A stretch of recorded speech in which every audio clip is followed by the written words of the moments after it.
This is our robot, Red Wolf. I came up with the name Red Wolf because, for one, we use the Redboard Robotics module, and for two, it's a wolf, and there are many wolves in the challenges, so why not have a good wolf? I also like the TV show Red Dwarf, so it fits nicely because red and wolf. I designed the wolf head by looking up tanks, tractors and wolves. I merged them together and ended up with this. We are running a Redboard Plus and a Raspberry Pi 3A Plus, which makes controlling servos, motors and other attachments simple. Our design is based off the same chassis as last year, but with a lower profile to make mounting our bigger attachments easier. We are using a touchscreen, which makes it very easy to start and stop programs. Hello, I'm Arthur, and I'm responsible behind the AI of the recognition software of the Red Wolf. So, first thing I did was I went online, searched a camera that could detect or recognize a head, and I stumbled upon the Huskyland camera. And when we got it back from online, I just coded it so that when there's a wolf, the eyes will go red, and when it sees a sheep, the eyes will turn green. I'm covering for David today because of timetable issues. He wasn't able to present this. He got his design for the Nature's Bounties challenge from last year's challenge, where we would need to stack blocks. And he told himself, if you could incline it a bit more and make it higher, could it catch all 3 apples in one go? This is what he set out doing. He came up with this attachments for the Red Wolf. If you pull up a head, close the first servo, it will drive backwards, and then make this go backwards, make it fall into the trailer behind. I'm Jackson from Graveney School Robotics, and I made the tip of hungry cattle. I started prototyping with cardboard. I designed it in such a way that it tipped both ways, therefore saving us time so we didn't have to turn the robot around.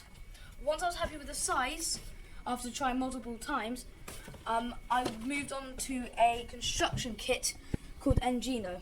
Sadly, Engino doesn't come with any large panels, so I had to design them and laser cut them. I also 3D printed a bracket that I designed on FreeCAD and attached a servo mount on the back so that it could tip the tipper. But Max will talk about those two things more later.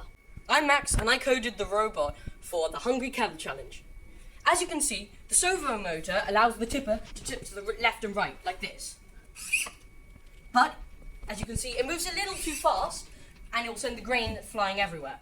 So I had to add a delay in it, which I'll show you in a bit. I also used some line sensors, 4 of them, so that we can make the robot move autonomously. But when doing the sides, we had to use time of flight sensors because they have a better range. Here's a demonstration of how it works. So the robot would move along. As it reached the first edge, it would slow down. And then as it reached the second edge, it would stop. Then it would tip into the box. Today I'm just going to show you the designs made by Leah that she couldn't present herself because of timetable issues. So first she designed this, where the idea was just collect 3 sheep, put them in the barn, but we soon found out that the problem, we wouldn't be able to put these 3, then the other 3, otherwise, or we couldn't nudge them over here in the corner. So she came up with this, where it would take one, push it into the corner, and then get out and get the other 5. But we also learned that this was too time consuming. So Leah came up with a crossover between the 2 and made this, where the 3 sheep, you would collect the 3 sheep, push them in here, but before it goes in here, this would go back, this would control cushion, and then it would go slowly back, right in a bit, rotate while the servo on my right is turning, and then it would just push them in, go back, then it would go to get the other sheep.